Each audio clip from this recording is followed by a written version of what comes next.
Welcome to Flickers from the Fringe, an ongoing video series which explores the nature of truth as it relates to the current pandemic gripping the planet. Far from being an exhaustive, definitive guide, this series invites an open-ended, collaborative effort from viewers in an attempt to reach an understanding of our current situation. So if you have helpful contributions or clarifications to make to any of the information presented in this video, contact information will be available at the end, and all constructive feedback is appreciated.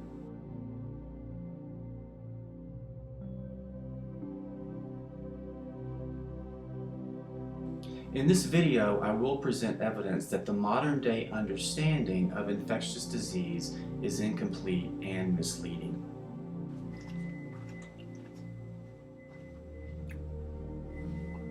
I am not a medical doctor, microbiologist, or biochemist.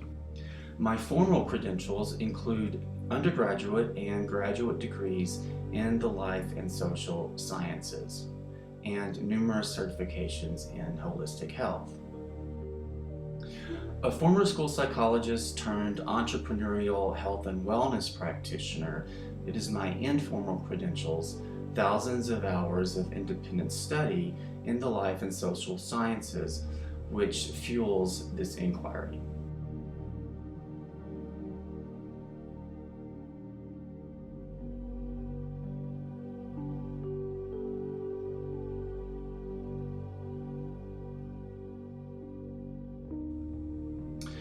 The primary aim is to invite a multifactorial perspective to the pandemic and move away from a one-size-fits-all mentality that sees the virus as the only demon that must be conquered.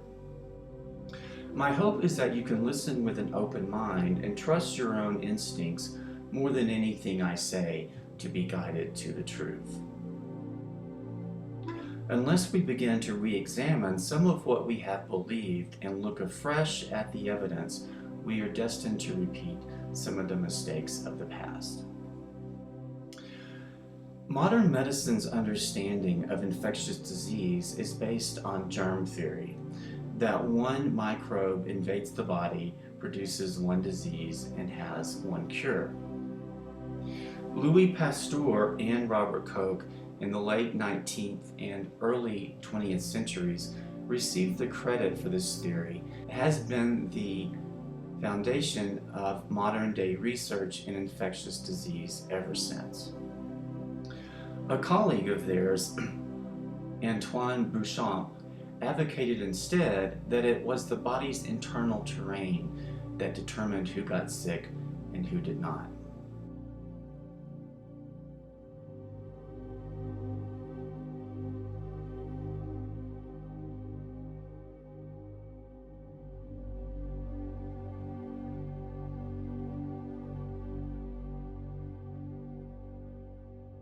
So, for the record, here are some of the sources I will be referencing, and these can also be found directly below this video.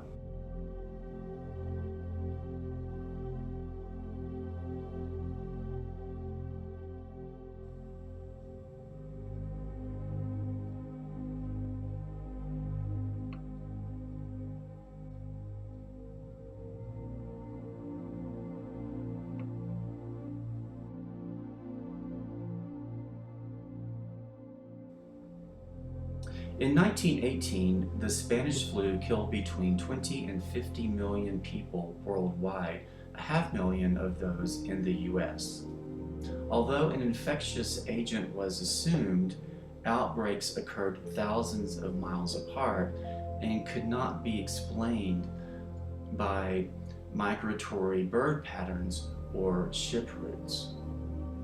If a virus was the cause, how could it have been transmitted over thousands of miles within such a short period of time in an era of slow rail and ship travel?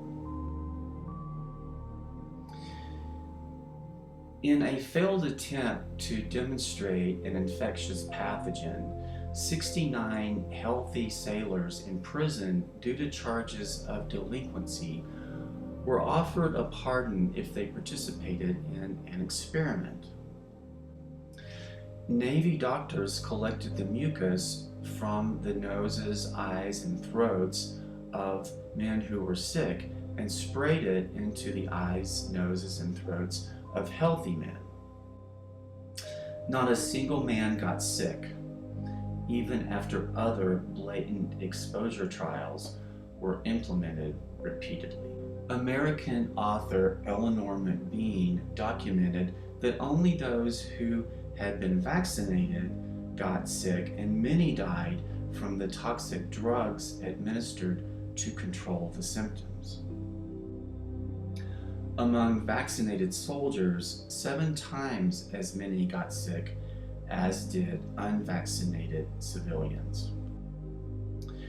Several years prior, the English warship Arachne cruised off the coast of Cuba without any contact with land.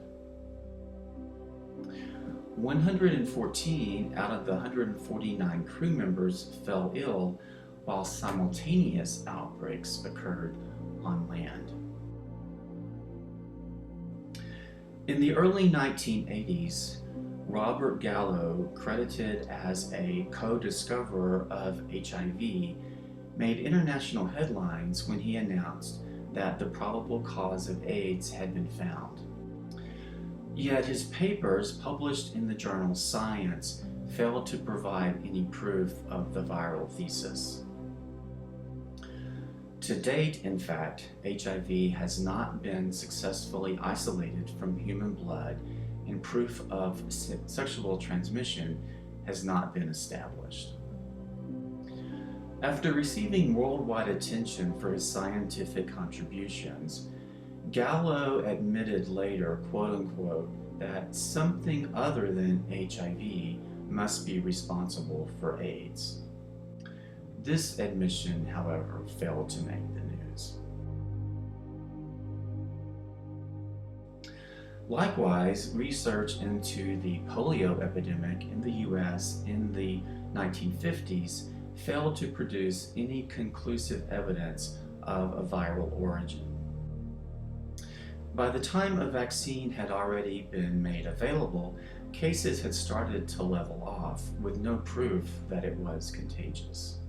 Rather, strong links between pesticides such as DDT and malathion were observed.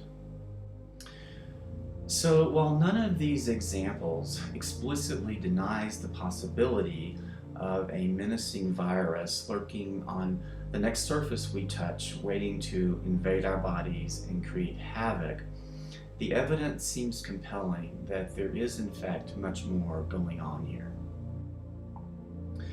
In the next video, we will look at some of the possibilities. Thank you for listening. My name is Steve Smith, and I work in the Denver metro area as a holistic provider offering bodywork, nutritional consults, and spiritual support. Feel free to reach me at aquestfortruthin2020@gmail.com. Together, we can uncover the facts, diminish fear, and bring hope and healing to the planet.